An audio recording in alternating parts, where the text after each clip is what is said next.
Okay, I got to tell you, this is not going to be G-rated, and there's probably a lot of pastors that are going to be slamming their Bibles down on the table and walking out of the room on this one.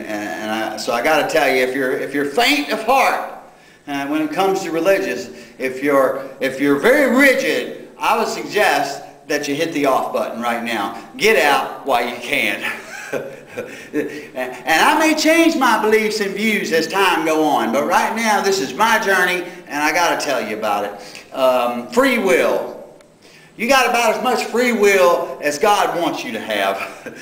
God is irresistible. If you don't think there's those that He's chosen, then you know, I think there is. I think there's those that He has chosen, and to the ones that He has chosen, He is irresistible.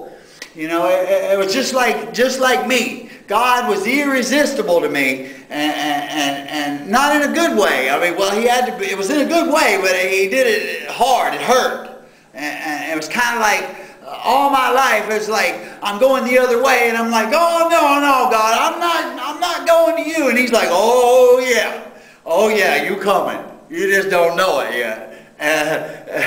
You know, and it's like, oh, why does this stuff hurt so bad? Well, it hurts so bad, so you'll stop doing it. That's why it hurts so bad. So, I mean, yeah, you've got free will, but you've got free will to bow to the irresistible. I mean, you know, really, whose will do you think is stronger? Yours or His? You know, what do you think you're going to do in the end? What you want to do or what He wants you to do? I mean, get real.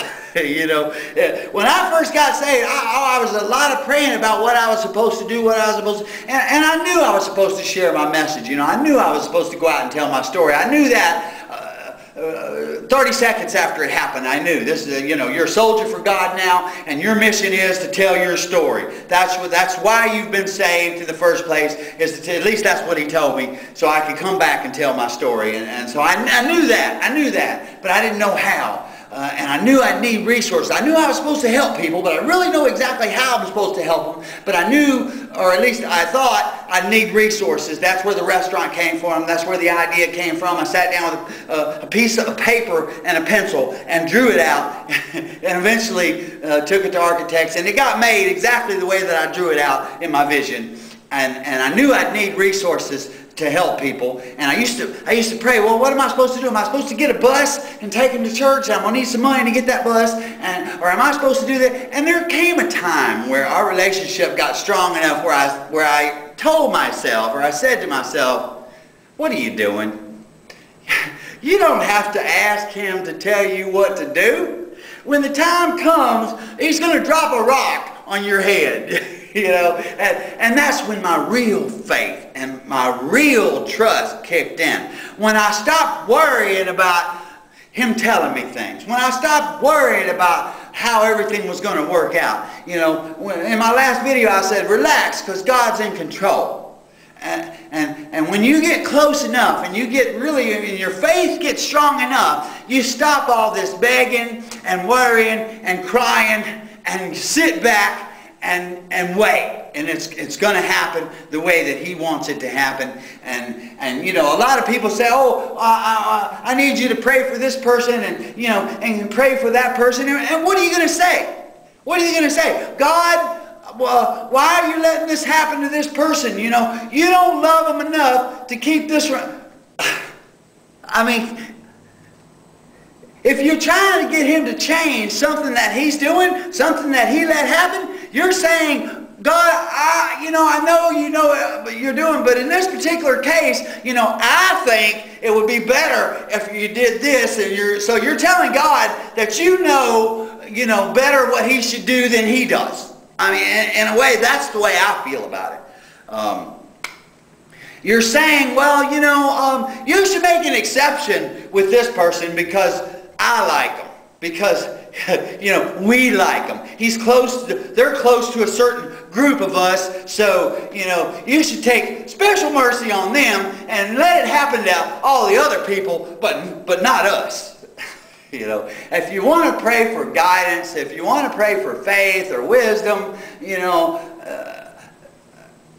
that's fine with me. Actually, you can do anything you want, but I don't ask for specific details. You know, I don't ask for specific changes because if you trust God and you know that God is doing the right thing at all times, why worry about it? You know, why worry about it? You may comfort those that need comforting, you know, and you may comfort yourself with the prayer. But my prayer would be, God, help me to know and have faith and believe in what you're doing, no matter what it is. You know, just let me be comforted by knowing that you're in charge and that you're righteous and you're just and you're holy. You know, that your divine justice has meaning no matter what's happening in the time. You know, let me be comforted by that fact. Now, you know, that to me is prayer. But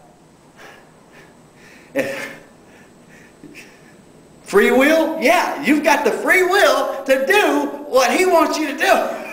Well, in the end, He'll corner you into doing. And the reason I think you have this free will He's irresistible, so you're gonna, if you're one of the chosen, you know, you're gonna go with Him. You're destined to go with Him, and you have the will to go with Him. Because if you didn't have the will to go with Him, you might not go. Something might stop you. But since you have this free will, you know, you're going. You know, just a moth has free will, but it's gonna fly into the light, the bug zapper.